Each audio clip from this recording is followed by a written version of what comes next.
Alright, when you look at defining globalization, you look at the three keywords, which is to be interconnected, okay, interdependent, and integrated. So memorize this. Now, firstly, more importantly, is interconnected. Very easy to argue. You would simply just mean that you're able to communicate better, you're exposed to different culture, you talk about the saving of time, okay? When you talked about interdependent, you're talking about economies basically having scarce resources and rely on each other for manpower or certain resources. Integrated means economies now specialize in certain things, and of course the idea of interdependent integrators that you rely on each other now, integrate every system together so it runs smoothly together instead of country per country talking about countries integrating their systems together. Okay, usually when I ask about causes of globalization, I'm talking about key driving force. So you look at the extent of the impact. When you talk about globalization, you tell me transport, communication, TNCs, what is their impact? But if you stop there, you haven't told me how it causes globalization. You still would have to move on and tell me how it generates. This impact generates more demand for globalization, therefore creates more globalization. So key driving force creates an impact, and the impact is actually, you realize here, okay, this is 1. If impact is 2, generate more something is 3, then what would increased trade be? Increased trade would actually be number 2, because globalization is a key driving force, causes huge impact. Okay, communications, transport, TNCs has a huge impact, which is to increase in trade through the variety of goods and through creating revenue. Okay, and of course with this it generates more demand for these goods or more demand for this revenue, and then people will invest further and further push for globalization. Now if we move on to the next one, okay, we're talking about basically our transportation. Again, there are 3 main examples. One is the invention of vehicles that makes transport very fast, jet planes, not railways, are probably rail trains, steamships. 2, systems like containerization. Remember, this is about being cheap, okay, and being efficient, so it's about C and E. Okay, it's about cheap and efficiency. Yeah, apparently I can't write my mouse. Alright, cheap and efficient. And of course, number 3 is about infrastructure, okay, airports, which allows you to swap between the different modes of transport. Now, implication, because it's easy to move the goods, it's cheaper, it's more convenient, countries become interconnected, and it becomes so easy to spread culture, manpower, technology, and people see how easy it is, and there's an increase in demand for these goods and foreign workers.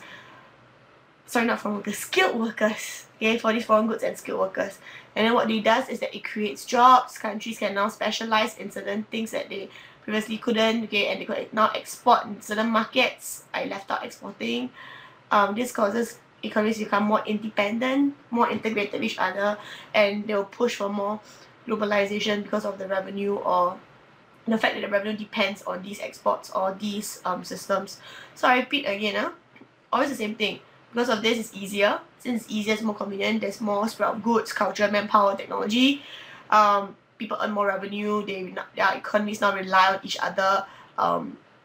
Therefore, countries now push for even more globalization to attract more investments. Now, next one, let's move on to communications, okay? 3 examples. 1, invention of internet fiber systems. 2, online search systems. Okay, so internet optical fiber is about fast access to information. Online search systems, finance, fund transfers, online shops about businesses, okay, such as, and then of course 3, transnational companies finding it very easy to transfer funds to coordinate operations because they now have access to such communications. Now, cause and effect, since it's easy to communicate quickly, it makes it very easy to spread ideas, okay, very easy to run a business, so it's plus, therefore it generates consumerism, so easy for me to buy. I get interested in the goods of other countries because I see it online, I know about it, I want to try it, things like that. And then there's a demand for goods and cultural influences, okay, so there's more revenue coming in as well. Countries become interconnected, economies are now interdependent with each other for export markets. This pushes for globalization. Very similar arguments. Now, transnational cooperation, the idea is that they are global firms okay, such as Microsoft Corporation, Toyota, Philips. You guys memorize these examples. And ideas that they coordinate and control them. They source components overseas and sell their products overseas. Now, the idea is that they are actually the nerve center. Okay, that is the key word here. Let's look at what's in your mind map. So the idea is that transnational corporations, okay, again, large global firms, Microsoft, many countries, Microsoft, Office, Toyota, Philips. Number 3, coordination, and plus sell in overseas market, source of components overseas. So there are 3 points. Cause and effect. Since they're the nerve center, it's very important that they're the ones who coordinate and control, and because they're the ones that are able to expand their business, they have their funds to do so, the information to do so. It causes people to have very easy access to their goods. It generates more consumerism because people identify it with a global brand overseas. There's more demand for it, and because of that, countries become interconnected. Economies are now interdependent on, let's say, the TNC investments or the jobs that they bring into the country.